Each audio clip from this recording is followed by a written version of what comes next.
Before, we talked about some properties of the electric field inside a conductor. Let's briefly review those properties here, because we're going to take the same properties but try to apply them to the electric potential.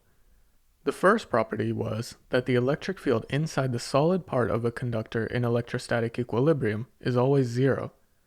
Now, if the electric field is zero inside such a conductor, then what does that mean for the potential difference between any 2 points inside the conductor? Well, if we wanted the potential difference between 2 points A and B in the conductor, then in general we would have to evaluate an integral between those 2 points. But the electric field is zero anywhere inside the conductor, meaning it's uniform. So that means we can just use the basic definition for potential difference due to a uniform electric field.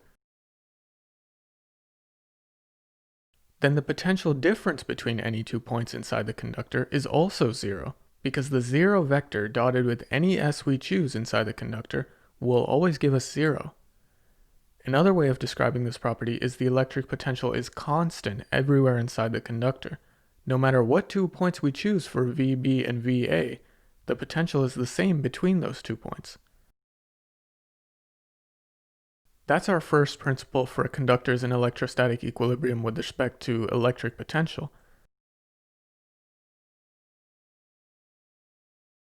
Now, considering the next property for electric fields, the net charge on such a conductor always exists at the surface.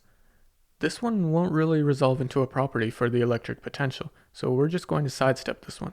But what about the last one?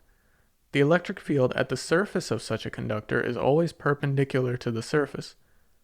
Well, if that is true, then the electric potential is constant along the surface, since we already discovered that the electric potential is constant as long as you move along the path that's always perpendicular to the electric field. In that case, the surface of the conductor is denoted as an equipotential surface, a surface of constant potential.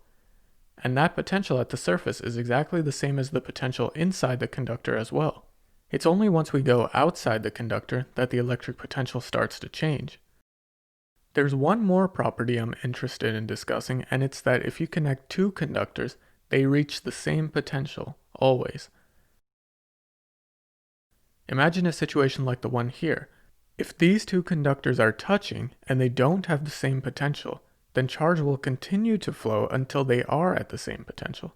Because as long as the potential is not the same between the two conductors, the electric field is non-zero between them, meaning charges can be forced to flow, and they'll keep flowing until the electric field becomes zero, and the potential becomes constant between the two conductors.